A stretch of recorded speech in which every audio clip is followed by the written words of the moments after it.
Hey everybody, Matt here with a big Hidden Machine update.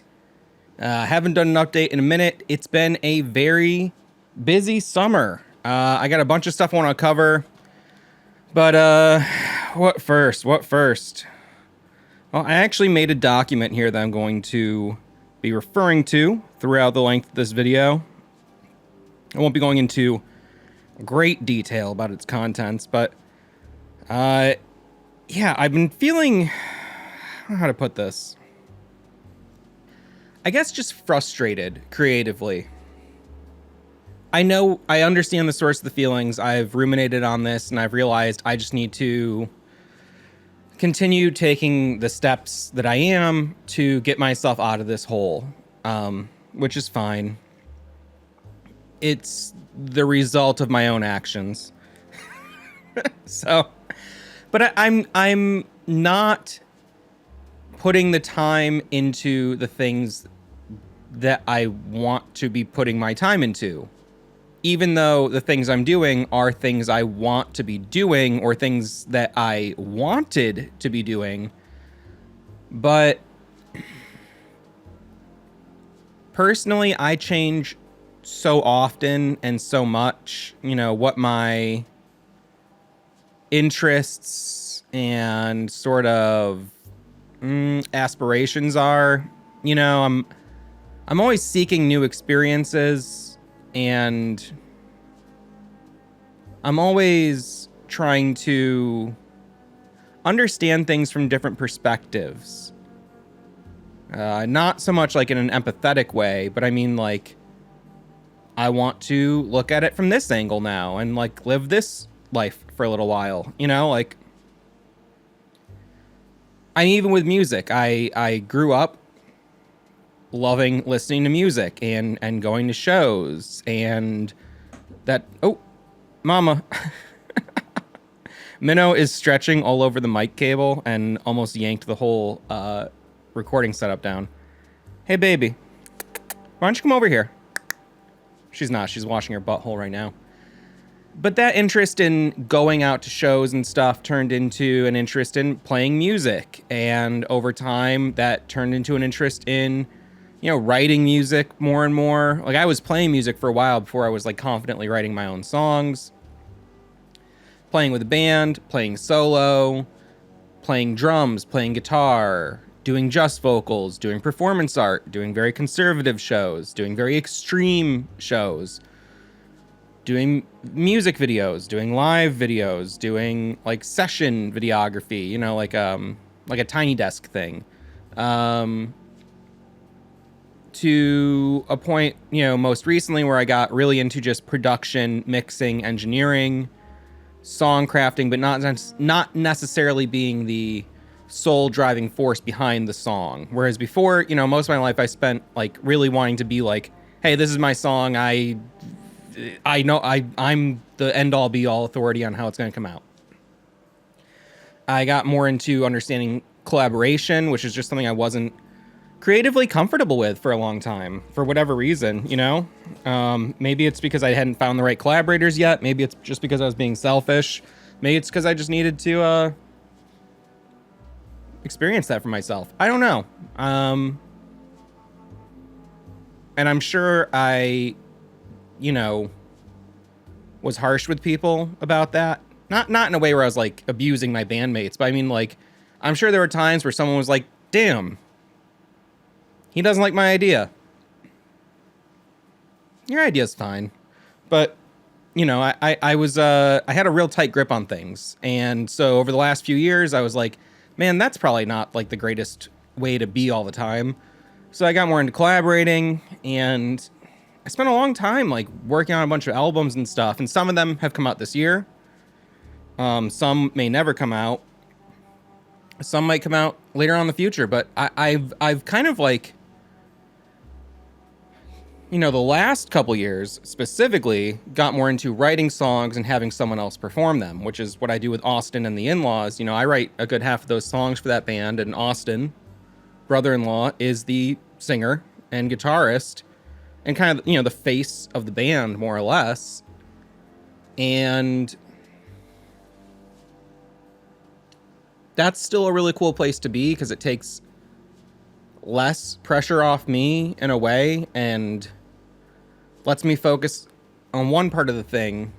And then it's fun to see someone else adapt and interpret that work. But my interest in music is less and less all the time. As I've stated before, I've started working on this adventure game last month. I think I announced that I'm officially working on it. And that's going well. It's going slow, and I'll talk about why it's going slow. But it is going, and I feel really good about it. And the deeper I get into the process, the more I just understand game development more and more, on my own terms. Like, not that like I'm not trying to say I'm becoming some kind of expert. I mean to say, like, a concept like this, I kind of need to learn on my own how it works. I can read the basics, I can understand the essentials, but developing a style and craft and developing methods that work for my brain, that's something that can only come about through doing. And as I do, that connection is starting to happen where I'm like, okay, I get how I want to tackle some of these problems.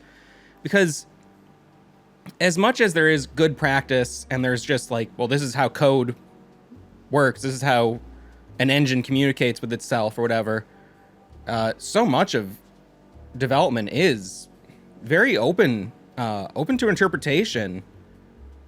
There's ways you can judge the efficiency of a code to various degrees, but also, if it works, it works, which is how I've felt about song crafting, mixing, editing, recording.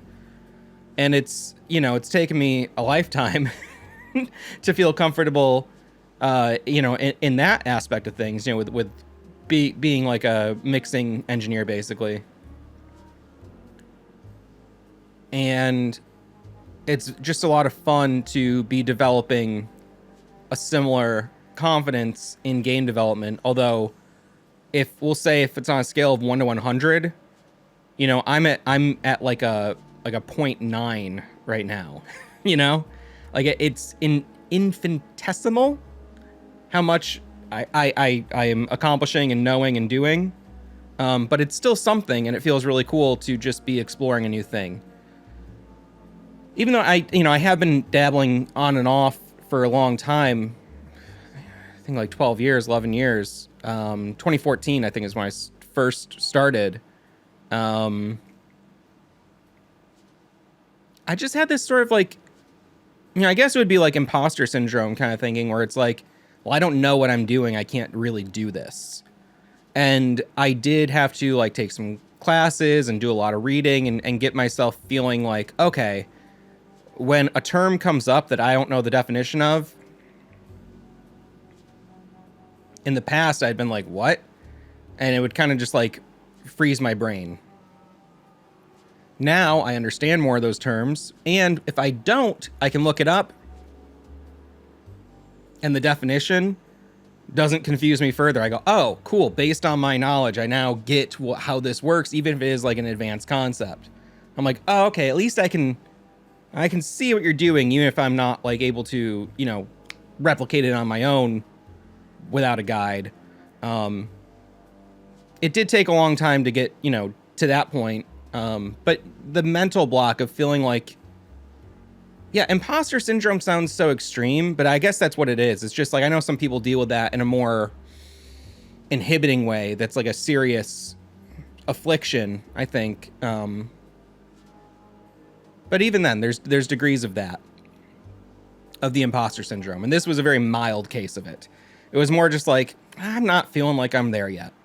And I'm still not there, but I'm feeling like, cool, I got my foot in the door.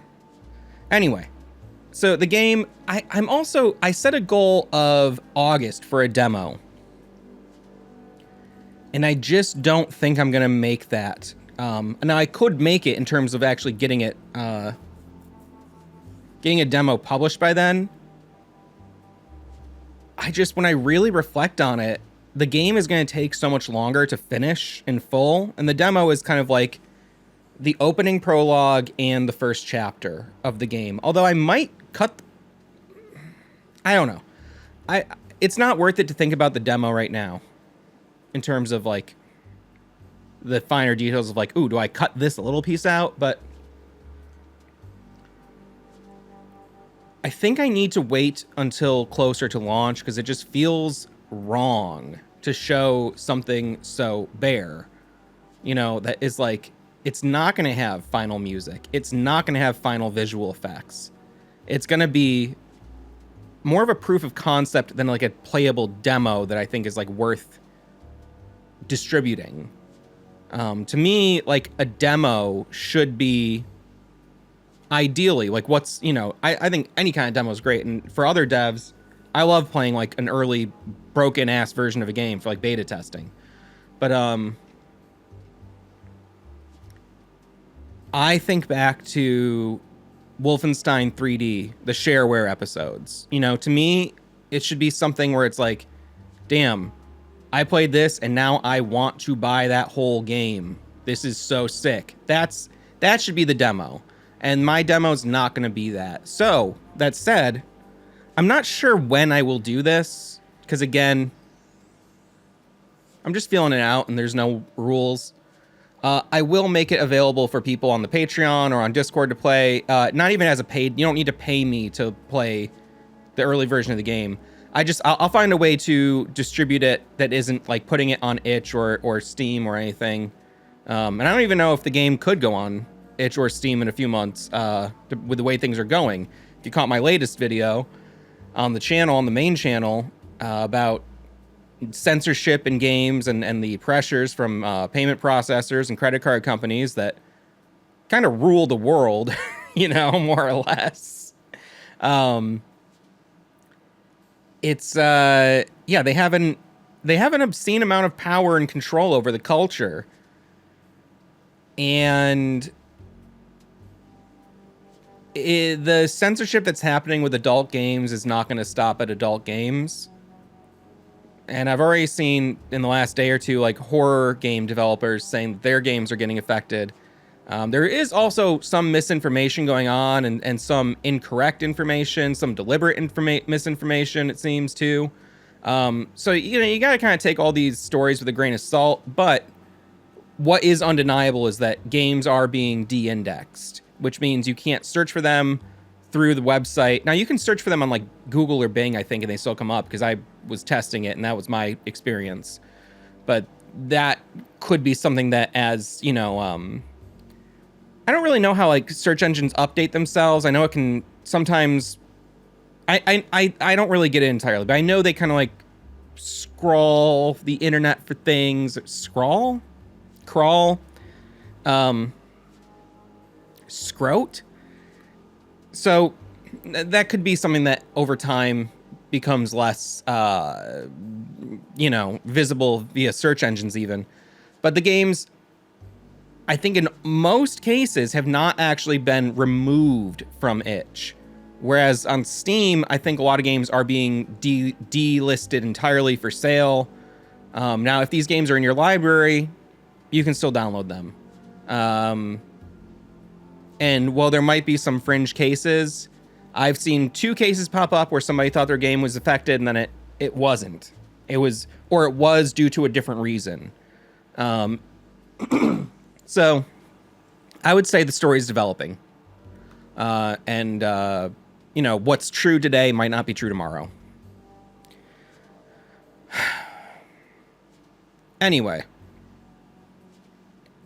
Why has it been so busy? Well, I started making a little list. Kind of also because I feel like am I being unproductive? And there's another whole like talk to be had, especially I see this, you know, around a lot of people like linking their self-worth to their productivity. Basically like just allowing capitalism to give you psychosis. That's not what I'm talking about. I like being productive because I enjoy things, and if I'm not being productive, what I'm saying more is like, am I not taking time to like, you know, do the things I want and like enjoy my hobbies enjoy my craft, you know. In terms of self-worth, you know, I love myself. I love my life. I love a lot of people. And so don't go, "Oh, don't push yourself too hard." That's not an issue here. Okay? And it is for some people, and that's totally cool.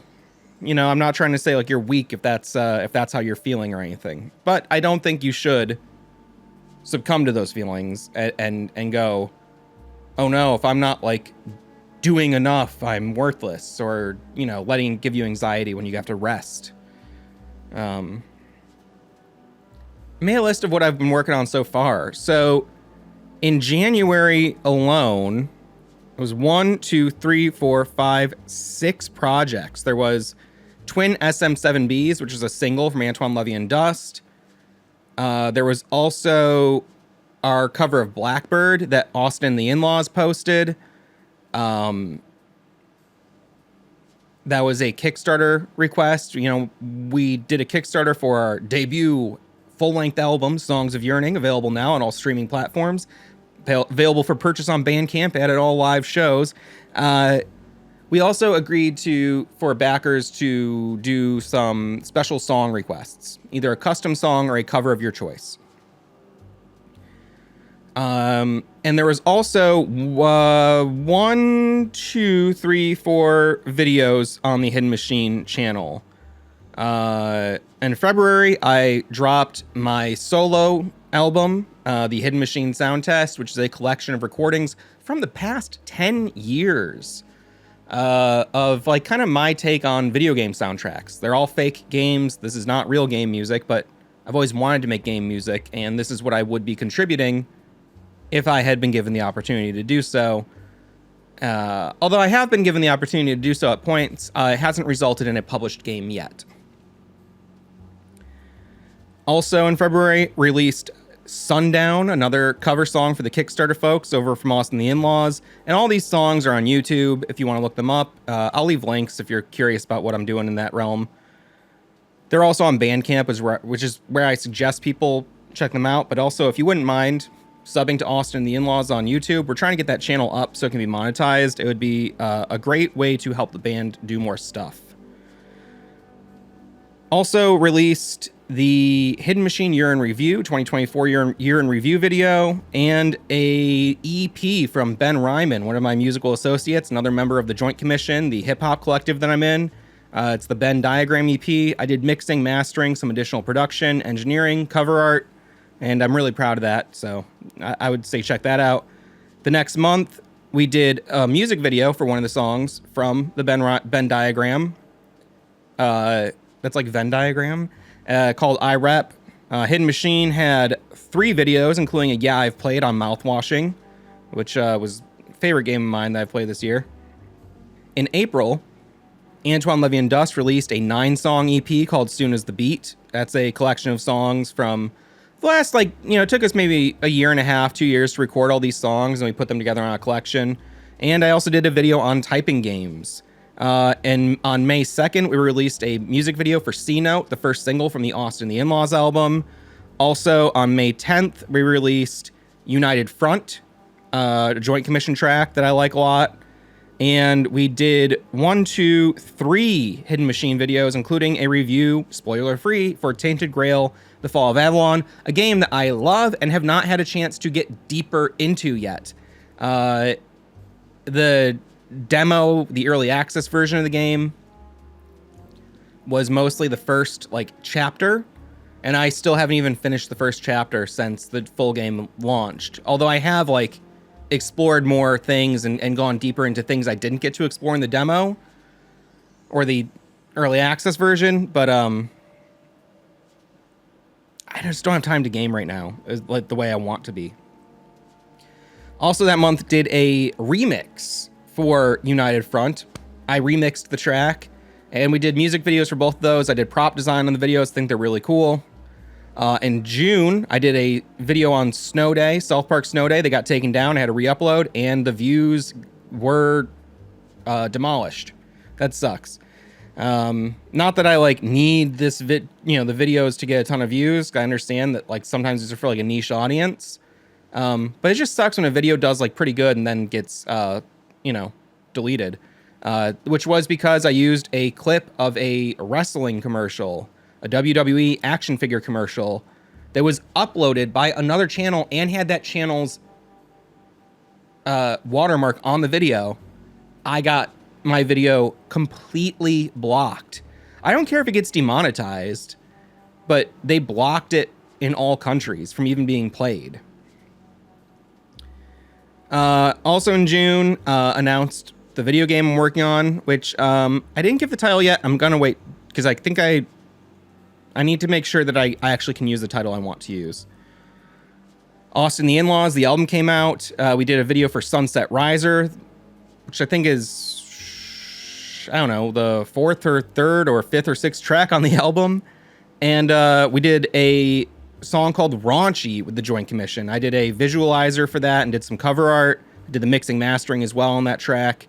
I think it's a really good track. It was produced by Lone, a regional rapper producer. He made the beat. July, we did 2 music videos. We did Antoine Levy. Oh no, Jesus Christ. July's been my busiest month so far, which it still is July today. It's July 29th. We did the Crack Spitter video for Antoine Levy and Dust. That's from the Soon as the Beat EP. We did a video for Little Brandy, which was, to me, that was heavily inspired by playing Alan Wake 2. I think if you watch the video, you'll see why. We did a video for Rip the Spot from Antoine Levy and Dust, another song from Soon as the Beat. And then I did a video about Rogue Warrior. I did a video about The Drifter, and I did a video about, like I said before, censorship and video games and No Mercy, the game that kicked off all of this recent wave of moral panic. And we also put out an Antoine Levy and Dust video for a song called How It Looks, which is a new song from a new EP called Bioremediation. I'm really proud of this. I like the Soon as the Beat EP, but those are songs that were older, and I was like kind of like, okay, like I kind of fully digested those a year ago. The Bioremediation EP is a lot fresher, and some of the Soon as the Beat songs are like older beats. Some of those beats are like 9 years old, and we just finally got around to like, oh man, let's record a song on this beat. Bioremediation was made very fresh. I made the beats. I gave them to Dust. He put the lyrics together. I did some coaching on the lyrics, and Dust was kind enough to, listen to my advice and work with me on the tone and content of the album. My wife did the cover art, which then came out really cool. And I'm just really proud of the sound of this EP. So, and I pulled our music off of Spotify and shit because I'm sick of getting cucked by these corporations. I think they're disgusting. Even being on Bandcamp is like something I have a lot of misgivings about. But for me, it's better than Spotify. Still has plenty of its own issues. Now, another thing that's been super busy this year, in July alone, so I did all that shit in July, and then 1, 2, 3, 4, I played 5 shows in July. And even though this is the last few days of July, this weekend I have 2 commitments, and I have 9 more shows booked between today and October 4th. On top of that, I also formed a short-term band and did a recording session. We did practices several times a week and then went out and did a couple days of recording. That still hasn't come out yet. It's kind of in limbo. I set up a podcast studio for a local podcaster and did a few weeks of work on that. And I did a lot of promotion for our album, Songs of Yearning. It's the LP. It's a 12-inch vinyl record. I usually have one at hand to show you, but just trust me, it looks cool, sounds even better. And I also started recording with my friend Chris, who performs under the name Adrian Aardvark. We had our first kind of like little production meeting, and we've been sending each other song snippets, song ideas, and we're kind of trying to do this collaborative thing. We've worked together on some albums in the past. We did an album called Hidden Magic Revival back in 2013. And if the camera was just a little lower, you could see cute little Minnow here. Can you pull your head up? Hi, Mama. So this is my big old board I use. I've had this for so long. I just want to show you guys this. So this is something that helps me stay organized is I get a big piece of paper and I write down all of my to-do list stuff on there. And I categorize it. I doodle on it. I do whatever I have to do to make it, you know, accessible for my brain. And then anything I don't finish, I put on the next list. I make a new list every like month or two, if not more frequently, depending on how manic I am. So this was made on July 11th. And I got a bunch of stuff I gotta do still. Like certain like things in my house I gotta do. I mean, like, you know, alterations or hang a shelf or get rid of this stuff or, you know, change this around. Clean up this. You know, I still got so much stuff that like I've been purging my belongings for a long time now, and I still can't like stop. I need to get to the point where the rate of things coming in is lower than the rate of stuff, or is, yeah, than the rate of stuff going out. Coming up on the main channel, I got a little hidden machine section here. I'm working on a long video about Ed Log, the guy who created Asteroids, Gauntlet, Centipede, worked on so many things for 30 plus years. And I got to interview him. And I've been working on a really long, detailed kind of history of his time in the games industry, sprinkled in with anecdotes from him from our interview. And I'm proud of how it's coming out. It's taken a long time to do. I interviewed him back in April, and I got the script about 80% done. Jordan and I started doing a Yeah, I Played on Alan Wake 1, revisiting the game after several years and in the wake of Alan Wake 2. And then Jordan's house burned down, and Jordan moved in next door. But Jordan has had a lot of issues with his PC. Wound up having to buy like a new SSD, had to get a new cooler. He got the new PC, and it didn't work. Immediately had to bring it in for repairs. He hasn't been able to catch a break on that front. And he also works at a downtown restaurant that's like going through a bunch, like trying to adjust to a new location, menu changes, the seasonal changes of like, you know, our little micro city here. There's these ups and downs in business due to the population changing, basically, and also people coming out of their houses in the summer, you know, adjusting to an uptick, all sorts of shit, car problems. Moving to a new house, losing a house. So he has started streaming again on the channel, but even that he had to take a little break because the computer wasn't fucking working. But we will be doing that video. It's just, you know, life got in the way. Minnow is climbing my office chair in the most unhinged way. I've never seen her do this. Minnow baby. She's completely vertical right now. All right. I have a handful of other Hidden Machine videos I'm working on that I've been working on for 2 years. Some I started and haven't been able to finish for the last 2 years. The Rogue Warrior video I started in 2023. That's one of them. I have a follow-up to my Typing Games video. I have a deep dive into the right-wing end of gaming, which I think is interesting. I'm not a right-winger. It's just something I'm curious about, knowing what is happening over there. A video on short games that you can complete in under 2 hours. Mobile games.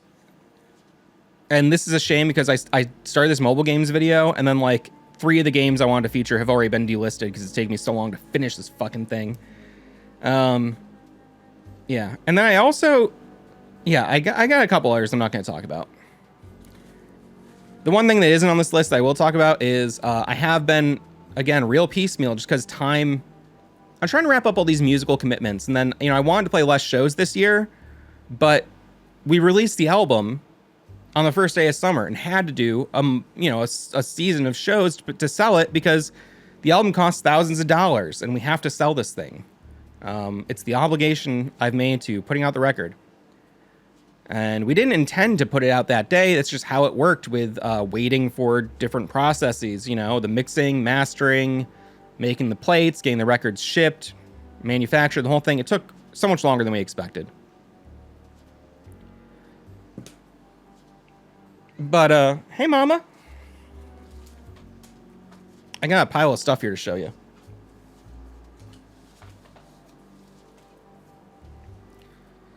But yeah, I'm working on... I don't think I finished my thought there. I've been working on a Quantum Break video that I think people are going to really enjoy. A lot of the videos that are going to be coming out over the the course of the rest of this year are going to be... They're going to be maybe few and far between, but will mostly be between like 40 minutes and like 5 hours. There won't be many shorter videos unless I do like a quick review on something. Most of these are like long-term research projects that I'm trying to be pretty exhaustive about. Little physical media haul as I talk on this next topic. I got Genuine House Rockin' Music 2 on CD. This is like a blues compilation that I think is a lot of fun. I got Insomnia. Now, this is a movie starring Robin Williams and Al Pacino. It's directed by Christopher Nolan. Stars Hilary Swank as well. This movie is a huge influence on the game I hope to work on in the future. A game that I started, but I paused production on. So you might remember earlier this year, I applied for a small grant to help with the production of a game. And it's a detective game. And I paused it because the grant... I have no idea. The grant's not on any sort of deadline. They're going to decide when they decide. So I go, man, until I hear from the grant, let me just work on a smaller, less ambitious project, which is the game I'm working on now, which is, going forward at a faster rate. But that game, the one that I'm not doing yet, heavily influenced by this film and a few other psychological thrillers. Love this movie. Not the best movie ever, but I like it a lot. Got some new comics. I got this called Time Spirits. This is from Epic Comics, which is like Marvel's old like adult line, similar to Vertigo maybe, but like a little more like not Maximum Rock and Roll, heavy metal.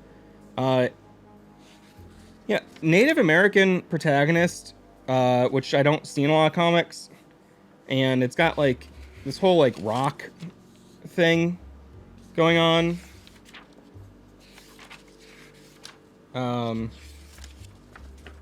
I'm trying to pull up one of the spreads I'm thinking of. Yeah, there's all these scenes with like Jimi Hendrix. This is like a weird comic that I've just never heard of this before. Very strange stuff. Jordan's out there mowing the lawn right now. You can probably hear it because I have the windows open. Also got an ad for ElfQuest on the back. Got the Outsiders Annual. This is the DC book. I just liked the art in this. I'm a sucker for this era of comics, like the color palettes and stuff. The way the ink sits on the pages. I don't even care about the story in this, to be honest. I really just like the art. There's a cool spread. The duotone skulls in the back. Also, sick cover. I got Leatherface, number 2, I think. Yeah, this is issue number 2. This is a comic by North Star Publishing, I think. I don't even know if I can show the back of this. I mean, I can do whatever I want, but I don't really want the video to get taken down.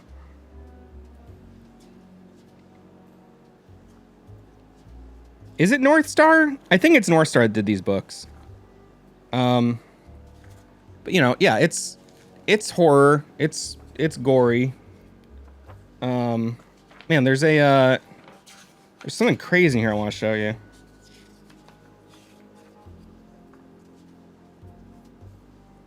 Yeah, I don't know. This is pretty hardcore. I'm showing some of the less hardcore pages. I love this, the way the gun and the truck and everything look. It's somewhere in here. Oh yeah. You could buy these this Leatherface mask with these like body parts and stuff. Wild, the mail away stuff they used to have. I'm sure you can still get that kind of thing.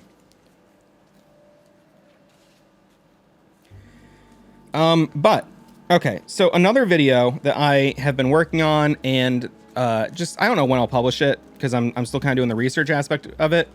But it's on Mike Sains, who is one of the first digital comic artists, and you know, from what I know, he did the first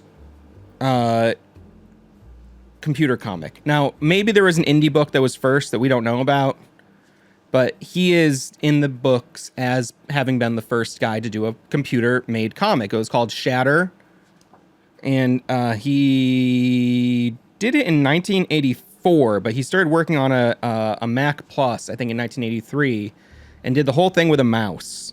And so he also did this Iron Man book called Crash, which has early computer comic stuff in it.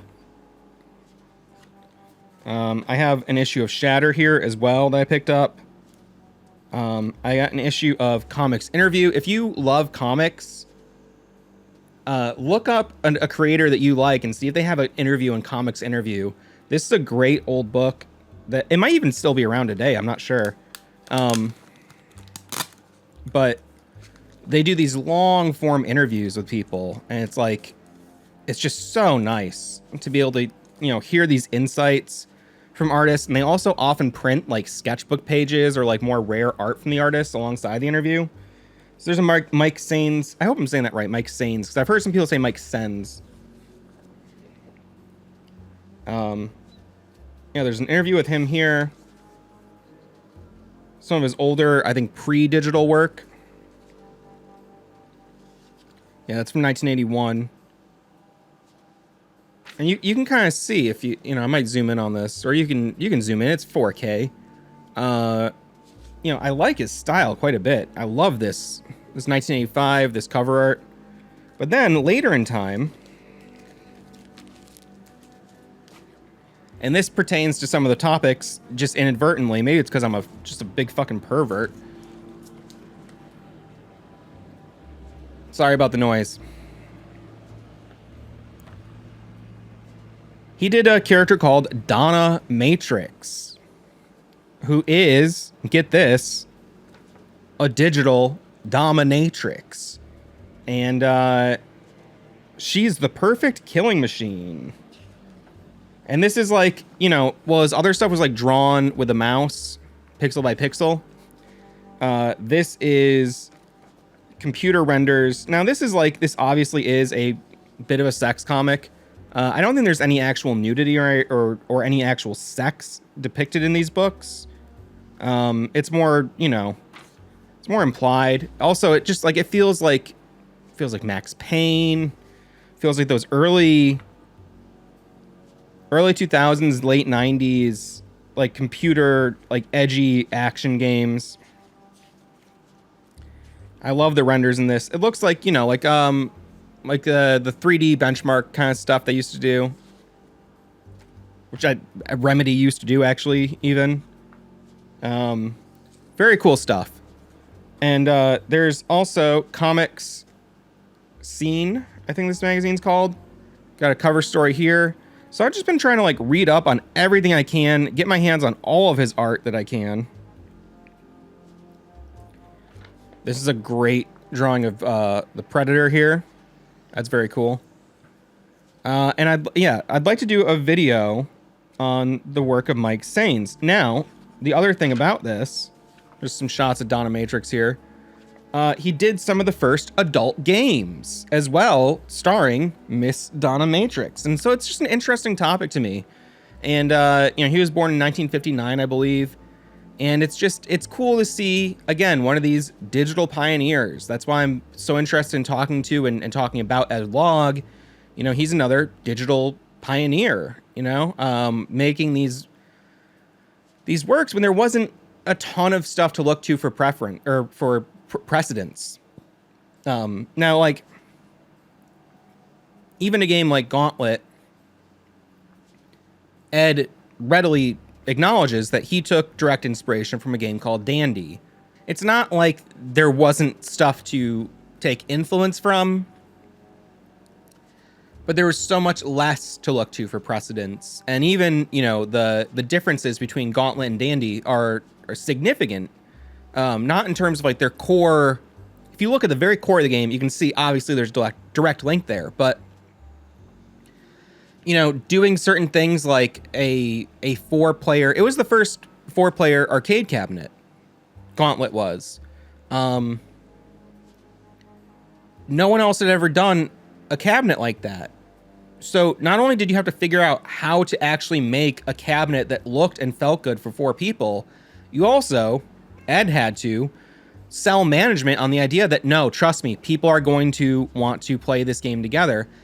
It was initially scoffed at as an idea, you know? So I'm not saying like, oh, nobody had ever thought of what a game looks like, but more like, how do you do certain things in a game? It's also a game that used a lot of digitized speech, which was very exciting and new at the time. And, you know, sometimes those things were done through, they actually would have a cassette tape in the arcade cabinet, you know? To have voice samples in a game. Ed did a lot of firsts, and I'll be covering that all in depth in the video. I'd love to talk to Mike Sens. I don't know if I will get to. I haven't even tried to make contact with him. I don't really know where he's at, or if he's even open to talking publicly right now. I haven't seen him do an interview in a long time. But anyway. It's another thing I'd like to do. And the reason I make these videos is because I love learning about stuff and seeing how things are made and what stuff looks like. I don't know. It's just, life is cool. It's full of cool stuff. It's also full of horrors that you cannot deny. But, do what you can.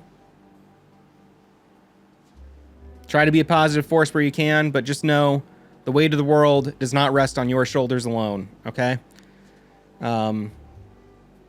You can only do so much. And it's a very scary time. There's no denying that. But it's always been a scary time.